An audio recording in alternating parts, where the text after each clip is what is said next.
5 કલાક માટે આપણે પલાળી દીધી છે। તો આપણે મિક્સરના ખાનામાં એડ કરીશું। આપણે પાણીને નિતારી લેવાનું છે। આપણી દાળ એકદમ સરસ પલળી ગઈ છે। આપણે આમ દબાવીએ તો દાણો એકદમ ઓછો થઈ જાય છે। તો આપણી દાળ પલળી ગઈ છે। તો આપણે આને બેટર બનાવવાનું છે। તો બેટર બનાવવા માટે આપણે મિક્સરના જારની મદદ લઈશું। આપણે દાળ વડા બનાવવાના છે। તો આપણે હવે મિક્સરમાં દળી લઈશું। આપણે બેટરને ફેટશું ને એટલે એની અંદર હવા ભરાવશે। ફેટશું એટલે આપણે ડબલ થશે। ફૂલીને ડબલ થઈ જાય ને ત્યાં સુધી આપણે હલાવવાનું છે। આપણું દહીં એકદમ સરસ અને આવું ઘાટું જ દહીં રાખવાનું છે, આસુરીથી રાખવાનું।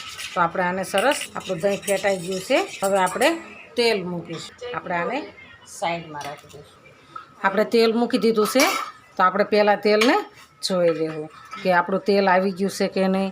આપણે એક નાનું ભજીયું મૂકીને જોઈ લઈશું। પર તરી જાય અને ડૂબે નહીં એટલે આપણું બેટર તૈયાર છે અને આપણું તેલ સરસ આવી ગયું છે।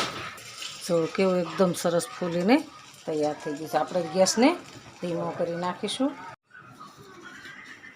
આપણે સીધા તળી અને આપણે પાણી બનાવ્યું છે હિંગ ને મીઠાવાળું, તો એની અંદર એડ કરી દઈશું।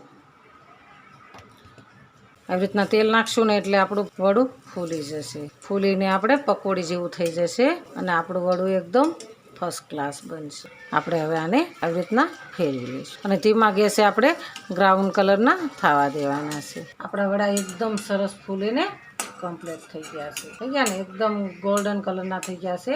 થોડી વાર રહેવા દઈશું। પાણીમાં નાખીશું। આપણે મીઠું દહીં બનાવ્યું છે તો આપણે એની ઉપર મીઠું દહીં નાખીશું। આપણે આવી રીતના આપણે એના ઉપર આંબલીની ચટણી બનાવી છે તો આપણે આંબલીની ચટણી એડ કરીશું। આપણે એના પર શેકેલું જીરું એડ કરીશું। આપણા એકદમ મસ્ત દહીં વડા સરસ તૈયાર છે। એકદમ સોફ્ટ અને સરસ બન્યા છે। તો હાલો ખાવા। જો અમારો વિડીયો ગમે તો લાઈક, શેર અને સબસ્ક્રાઈબ કરી દેજો।